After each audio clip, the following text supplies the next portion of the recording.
আদনান বিকেলবেলা মাঠে খেলা শেষ করে বাড়ি ফিরছিল। হঠাৎ পেছন থেকে তাকে কেউ ডেকে উঠল। আদনান। সেও পিছনে ফিরে তাকাতেই দেখে তার বন্ধু শাহিন। তবে শাহিনের হাত খালি ছিল না, তার হাতে একটা চারকোনা বক্স ছিল। আরে শাহিন, তুই এতদিন কোথায় ছিলি? তোদের বাড়িতে কত গিয়েছিলাম খুঁজতে তোকে। আর বলিস না, আমার মামা এসেছিল জানিস তো। হ্যাঁ বলেছিলি তো, তোর মামা সেদিন আসলো, তার পরদিন থেকেই তো তোর আর তোর পরিবারের কোনো খোঁজ নেই। হ্যাঁ সেই ঘটনাই তো বলছি, শোন মনোযোগ দিয়ে। মামা এসে বললেন তিনি আমাদের বিদেশে ঘুরতে যাওয়ার টিকিট কেটে এনেছেন, তাই পুরো পরিবার মিলে চলে গিয়েছিলাম। কে জানতো বল আগে থেকে এত কিছু করে আসবেন।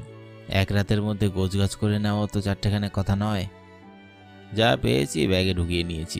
পরদিন সকালে ছিল শহরে যাওয়ার বাস, তাই আর কাউকে কিছু জানাতে পারিনি। ও আচ্ছা, এই ব্যাপার। ইস, তোর মতো মামা যদি আমার একজন থাকতো দেশের বাইরে, তাহলে ঘুরে আসতে পারতাম। কি বল? কি করবি বল, সবই কপালের লিখন। যাকে সেসব কথা। এ ধর, তোর জন্য কিছু চকলেট নিয়ে এসেছি, এগুলো নিয়ে চাচাকে দিস, ঠিক আছে? আচ্ছা ঠিক আছে। আচ্ছা তাহলে আমি এখন চলি রে, আরও অনেকের বাসায় যেতে হবে।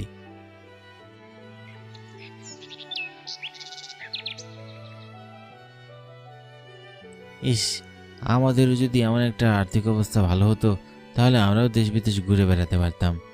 মামা না হোক, অন্তত আমার বাবাও তো আমাদের ভাবে ঘুরাতে পারেন। সে কবে থেকে এই গ্রামে পড়ে আছি, শহরে যাওয়া ছাড়া কোথাও যাওয়া হয়নি। তাও শহরে গিয়েছিলাম ডাক্তার দেখাতে, তখন কি আর ঘোরা যায়?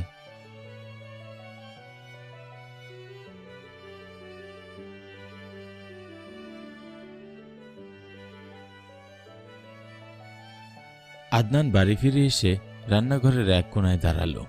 তার মা রান্না করছিল বলে সে আর ডাকলো না। তবে তার রান্নাঘরে কিছু একটা নিতে যাবে, এ সময় পিছনে ফিরতেই দেখলো আদনান দাঁড়িয়ে আছে। তাই তাকে জিজ্ঞাসা করলো, কিরে, দাঁড়িয়ে আছিস কেন? আর তোর হাতে ওটা কি বলতো?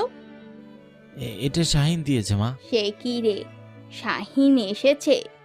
কোথায় গিয়েছিল ওরা এইভাবে না বলেই?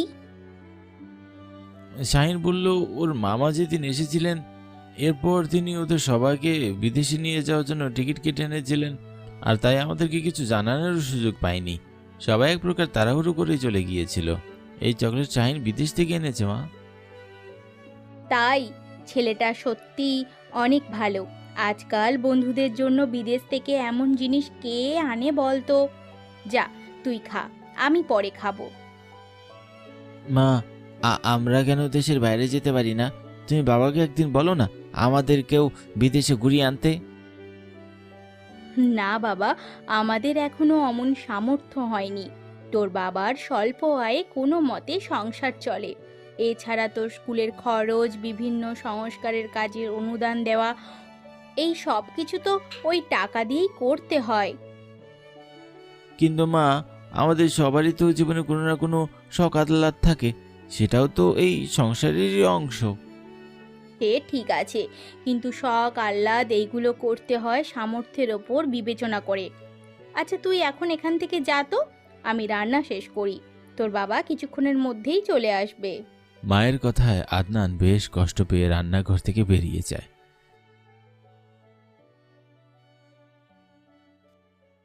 রাতের বেলা আদনান খাবারের সামনে বসে না খেয়ে চুপচাপ অন্যমনস্ক হয়ে তাকিয়ে রয়েছে।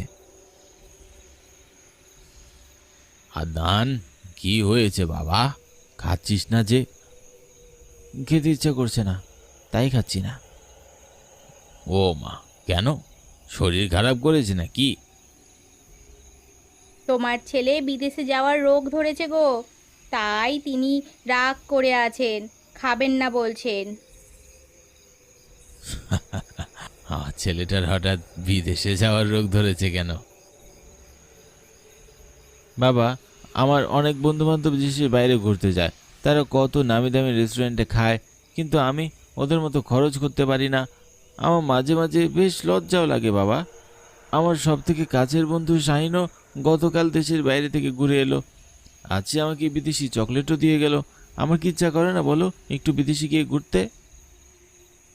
আদনান, তোকে কিন্তু আমি তখন ব্যাপারটা বুঝিয়েছি, তাও কেন অবুঝের মতো জেদ করছিস বল তো? আহা, বকো না ছেলেকে। ছোট মানুষ একটু শখ আহ্লাদ তো করবেই। আচ্ছা ঠিক আছে, তোকে আমি দেশের বাইরে ঘুরতে নিয়ে যাব, তবে আমাকে কিছু সময় দিতে হবে যে বাবা। তুই তো জানিস আমার হাতে কত কাজ থাকে, তাছাড়া সংসার চালাতে কত খরচ চলে যায়। তবে হ্যাঁ, একদিন না একদিন তোকে আমি ঠিক দেশের বাইরে নিয়ে যাব। সে পর্যন্ত তোকে ধৈর্য ধরে থাকতে হবে। পারবি তো? সত্যি বলছে বাবা? হ্যাঁ, সত্যি বলছি। এবার ভালো ছেলের মতো খেয়ে নে, খেয়ে দে তাড়াতাড়ি ঘুমিয়ে পড়, ঠিক আছে? ঠিক আছে বাবা।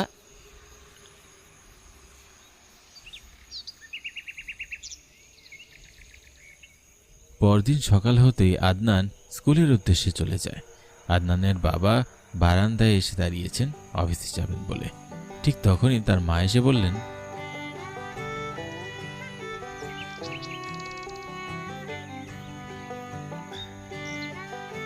তুমি গতকাল ছেলেকে অমন মিথ্যা আশ্বাস কেন দিলে বলতো? না দিলেও পারতে। ওকে বোঝাতে হবে ও কোন পরিবারে থাকে, ওর বাবা মার আর্থিক অবস্থা কি। তুমি ছেলের উপর রাগ করে থেকো না। ওর বয়সই বা কত, এখনো তো পৃথিবীর এক অংশও চিনেনি। মিথ্যে বলছি কারণ ধীরে ধীরে ও বুঝতে পারবে অর্থই সকল সুখের মূল না। ধীরে ধীরে ওর ধৈর্য ক্ষমতা বাড়বে এবং পরিবারের প্রতিও দায়িত্বশীল হয়ে উঠবে। কি জানি বাপু, আশেপাশে এমন অঢেল টাকা পয়সা মানুষদের ভিড়ে ছেলেটা আবার উচ্ছন্নে না চলে যায়। এত ভয় পেও না, আমার ওর উপর আস্থা আছে। আর তাছাড়া মাথার উপর বিধাতা আছেন, তিনি সব সময় আমাদের ছেলেকে রক্ষা করবেন। আমি আসি গো, দেরি হয়ে যাচ্ছে। আচ্ছা এসো, সাবধানে যাও।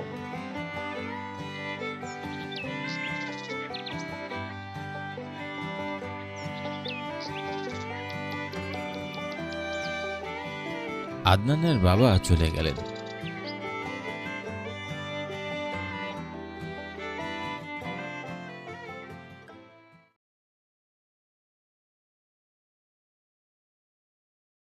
আদনান তড়িঘড়ি করে স্কুল থেকে বাড়ি ফিরল। আসার পরপরই সে তড়িঘড়ি করে রান্নাঘরে ঢুকে পড়ল।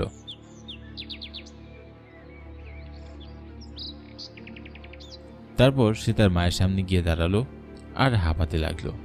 মা চমকে গেলেন আর বললেন, কি হয়েছে আদনান, এমন করছিস কেন বাবা?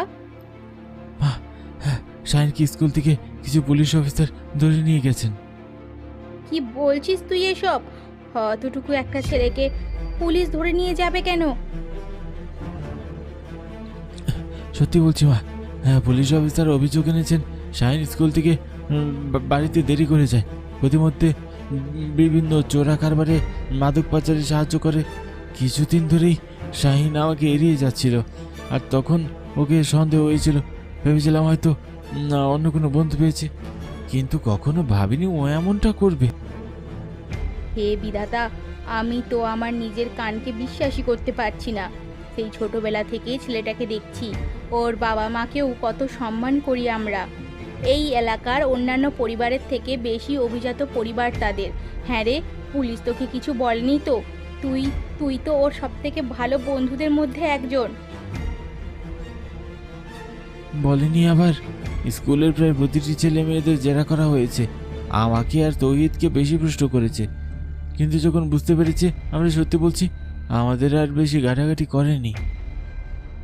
আমার তো শুনেই বুকের ভেতরটা কেমন যেন করছে। না জানি ওর পরিবারে কি হচ্ছে।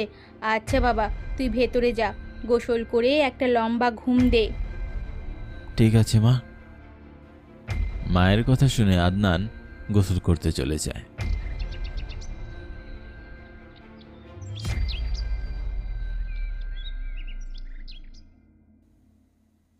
তারা সকলে মিলে আদনানের কাছ থেকে পুরো ঘটনা শুনলেন। এরপর বাবা বললেন,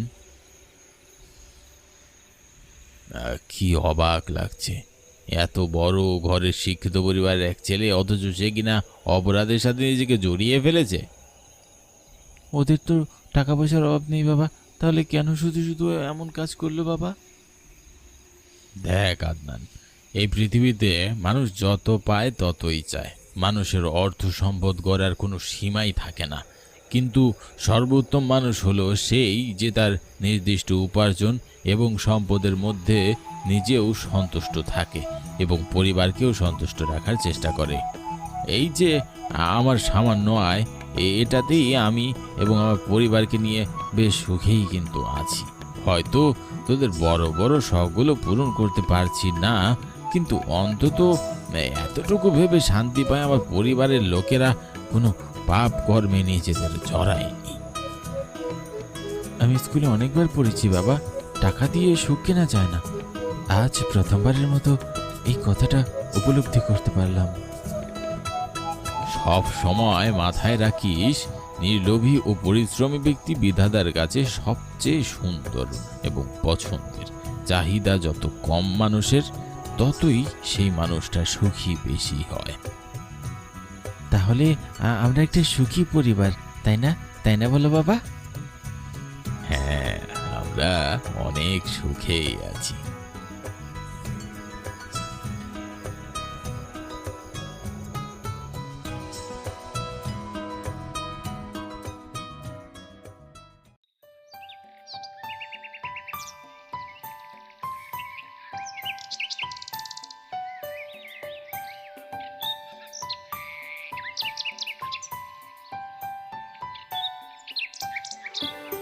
মা সবসময় আমাকে এভাবে বিকেলে কাঠ আনতে পাঠায়, ভাল লাগে না আমার একদম। গণেশটা তো সারাক্ষণ বাড়িতে বসেই থাকে, ওকেও তো পাঠাতে পারে কাঠ কুড়ানোর জন্য। এখন থেকে টুকটাক কাজ না করলে পরে সংসারের হাল ধরবে কি করে? যাক, এসে গেছি। এখন চট জলদি কাজ শেষ করে বাড়ি ফিরবো। প্রতিদিন এসব খাটনি আর ভালো লাগে না। আজ বাড়িতে গিয়ে মাকে গণেশটার নামে বিচার দিয়েই ছাড়বো। ওকে না শেখালে ও শিখবে কি করে? নন্দিনী জঙ্গল হেঁটে হেঁটে কাঠ সংগ্রহ করতে শুরু করলো।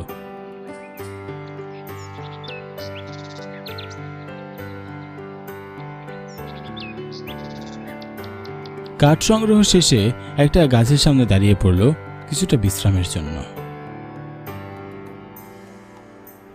যাক বাবা, একটু জিরিয়ে নেই, এরপর না হয় বাড়িতে যাব। নন্দিনী গাছের গোড়ায় বসে তার হাতে থাকা শুকনো কাঠের ঝুড়ি একপাশে রেখে দিল এবং চোখটা খানিকক্ষণের জন্য বন্ধ করে রাখল। প্রায় বেশ কিছুক্ষণ পর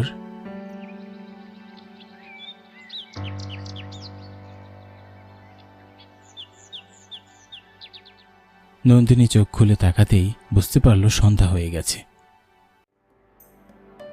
এই যা, কখন ঘুমিয়ে পড়েছি খেয়ালই তো করিনি, সন্ধ্যা হয়ে গেছে। এই সময় জঙ্গলে থাকলে তো যে কোনো হিংস্র পশু পাখি এসে আমাকে আক্রমণ করবে। আমাকে তাড়াতাড়ি বাড়ি যেতে হবে। সে বাড়ি যাওয়ার জন্য উঠতেই হঠাৎ তার চোখে পড়ল একটা ফলের ঝুড়ি এবং কাঠের ঝুড়ি পাশে রাখা। আরে, এই ফলের ঝুড়ি কোথা থেকে আসলো আবার?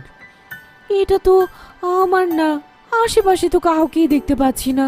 আচ্ছা, এটা বরং এখানেই থাক, যার ঝুড়ি সে পরে ঠিকই নিয়ে যাবে। নন্দিনী তার শুকনো কাঠের ঝুড়ি তুলে নিল আর বাড়ির পথে হাঁটতে লাগলো।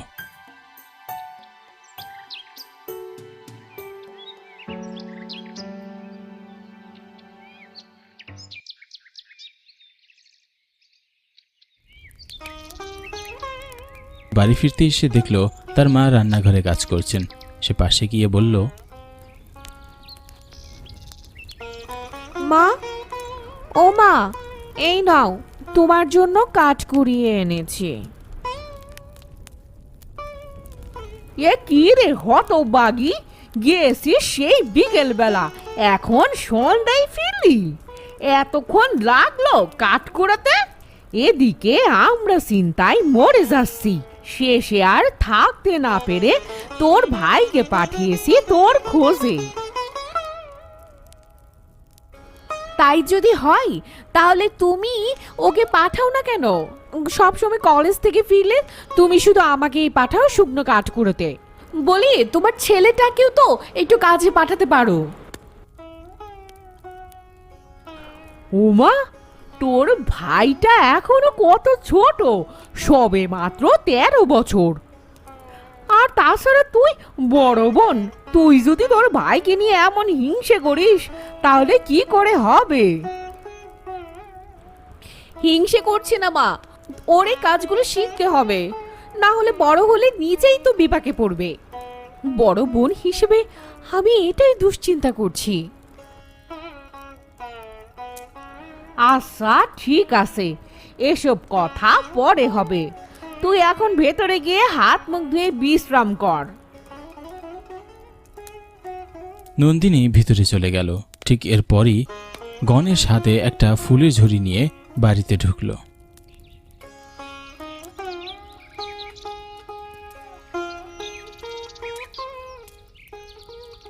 মা, দেখো মা, আমি কি পেয়েছি।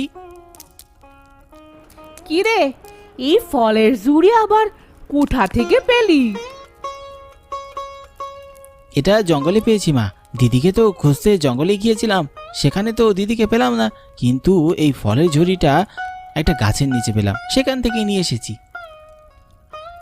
তোর দিদি ফিরে এসেছে, তুই শুধু শুধু এটা কার না কার ফলের ঝুড়ি বাড়ি বয়ে নিয়ে এলি।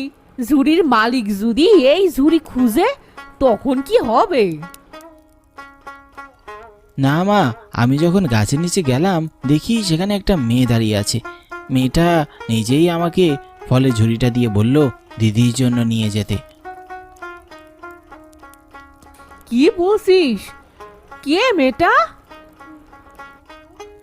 আমি তাকে আগে কখনো দেখিনি মা, দিদিকে জিজ্ঞাসা করে দেখো তো চিনে কিনা। ঠিক আছে, এখানেই দাঁড়া, আমি নন্দিনীকে ডাকি। নন্দিনী, হ্যাঁ নন্দিনী, একবার আয় তো মা।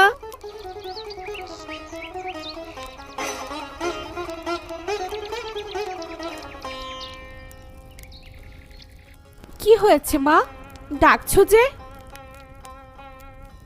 তোর কোনো বান্ধবী কি জঙ্গলের আশেপাশে থাকে নাকি? বান্ধবী কই? না তো মা, সবাই তো গ্রামের ভেতরেই থাকে, আর অমন ঘন জঙ্গলে কে থাকবে? কিন্তু দিদি, এই ফলের ঝুড়িটা ওই জঙ্গলের ভিতরে একটা বড় গাছের নিচে দাঁড়িয়ে থাকা মেয়ে আমায় দিয়েছে তোমাকে দেওয়ার জন্য। আরে হ্যাঁ, এটা তো সেই ঝুড়িটাই যেটা আমি ঘুম থেকে জেগে ওঠার পরও দেখেছিলাম। মানে আমি তো কিছুই বুঝতে পারছি না। দাঁড়াও মা, তোমাকে বলছি। আমি যেহেতু ক্লান্ত হয়েছিলাম তাই জঙ্গলের শুকনো কাঠগুলো গুঁড়োনোর পর একটা বড় মোটা গাছের নিচে বসে বিশ্রাম নিচ্ছিলাম, কিন্তু কোন ফাঁকে যে চোখ লেগে এসেছিল তা তো বুঝতে পারিনি। ঘুম থেকে জেগে ওঠার পর দেখি সন্ধ্যা হয়ে গেছে, আর ঠিক তখনই আমার ঝুড়িটা তুলে বাড়ি ফিরতে গেলে দেখি ওই ফলের ঝুড়িটা কাঠের ঝুড়ির পাশে রাখা। আমি ভেবেছিলাম কেউ হয়তো এখানে রেখে আশেপাশে কোথাও গিয়েছে, তাই আর ঝুড়িটা নিয়ে বাড়ি আসিনি মা। কিন্তু দিদি, ওই মেয়েটা যে আমাকে বলল এটা তোকেই দিতে। তাছাড়া কান্নাকার ঝুড়ি আমি কেন নেব? তাই তো চিন্তা করছি, মেয়েটা কে, আর আমাকেই বা চিনল কি করে? ঠিক আছে, আমি আগামীকাল আবারও জঙ্গলে গিয়ে মেয়েটার খোঁজ নিব। না না, তোর এত খোঁজ নিয়ে কাজ নেই, তুই আর জঙ্গলে কাঠ কুড়াতে যাস না। কোথাকার না কোন মেয়ে, না জানি মনে কি মতলব আছে। আর গণেশ, ওই ঝুড়িটা এক পাশে রেখে দে, এখান থেকে কিছু খেতে হবে না, অপরিচিতদের দেওয়া কোনো জিনিস খেতে নেই। আচ্ছা মা।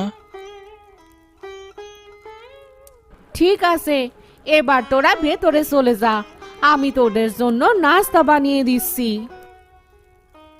হ্যাঁ মা, বড্ড খিদে পেয়েছে, আজ খুব গরম গরম লুচি ভেজো তো।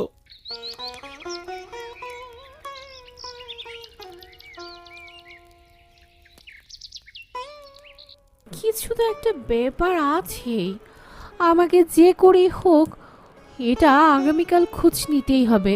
কে এই মেয়ে, আর আমাকে কি করে চেনে? মাই বা এত ঘাবড়ে গেলেন কেন মেয়েটার কথা শুনে? এ সব কিছুর উত্তর আমি কাল জানবই জানবো।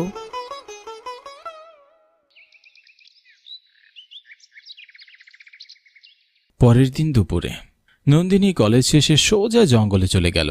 আগের দিনের যে জায়গা নিচে সে বিশ্রাম নিয়েছিল ঠিক সেখানেই গিয়ে পড়ল।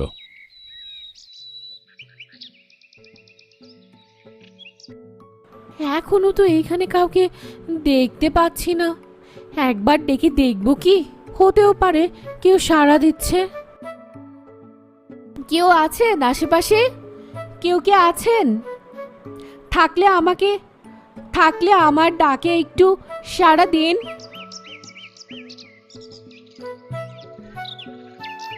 কে আপনি? ওখানে বসে আছেন কেন? আপনি কি গতকাল আমার ছোট ভাইয়ের হাতে করে আমার জন্য ফলের ঝুড়ি পাঠিয়েছিলেন? হ্যাঁ, আমি তোমার জন্য পাঠিয়েছিলাম। হ্যাঁ, তুমি গতকাল এখানে ঘুমিয়ে পড়েছিলে বলে আমি তোমার পাশে ওই ফলের ঝুড়িটা রেখে দিয়েছিলাম। মনে হয়েছিল তুমি অনেক ক্লান্ত, ঘুম ভাঙলে ঝুড়ি দেখে একটা ফল খেয়ে নিজের ক্লান্তি দূর করবে। কিন্তু ঘুম ভাঙার পর তুমি যখন সেটা নিলে না, তখন তোমার ছোট ভাইয়ের হাতে সেটা পাঠিয়ে দিয়েছি। ও আচ্ছা, আপনি ওখানে বসে আছেন কেন? নিচে আসুন, ভয় নেই, আমি আপনার কোনো ক্ষতি করব না। তুমি সত্যি আমার কোনো ক্ষতি করবে না তো? না না, আমি কেন আপনার ক্ষতি করব? গতকাল আমি ক্লান্ত হয়েছিলাম বলে আপনি আমার কথা ভেবে ফলের ঝুড়ি দিয়েছিলেন। আমি কি করে আপনার ক্ষতি করতে পারি বলুন তো? তাও ঠিক, তবুও ভয় করে। ঠিক আছে, তুমি যখন বলছো আমি নিচে আসছি। এবার বলুন তো, আপনি কেন আমার এই কথায় ভয় পেলেন? আসলে আমি এই গ্রামেরই মেয়ে ছিলাম। একবার এক রাতের বেলা আমার বাবা মা এক অজানা রোগে আক্রান্ত হয়ে মারা যায়। গ্রামের সবাই ভেবেছিল আমি হয়তো তাদের সবাইকে মেরে ফেলেছি। এরপর থেকে আমাকে তাড়া করে, কিন্তু আমি এই জঙ্গলে আশ্রয় নেই। গ্রামের অনেকেই ভাবে আমি গ্রাম জঙ্গল সব কিছু ছেড়ে দূরে চলে গেছি, কিন্তু আমি এই গাছের উপরেই এখন থাকি। বিশ্বাস করো, আমি কখনো কাউকে খুন করিনি। চিকিৎসার অভাবে আমার বাবা মায়ের যে অসুখ হয়েছিল সেটা ছিল আমার বাবা মা মারা গেছে চিকিৎসার অভাবে।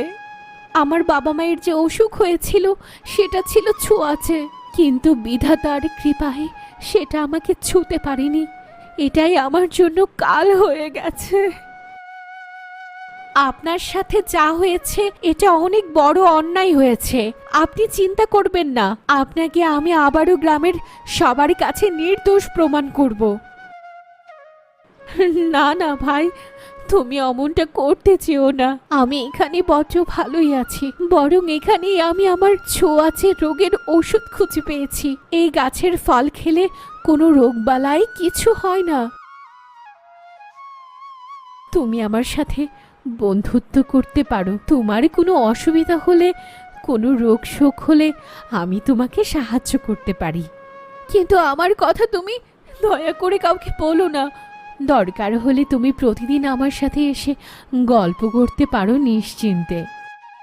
ঠিক আছে, আমি আপনার কথা কাউকে বলবো না। আজকের পর থেকে আমরা বন্ধু, কেমন?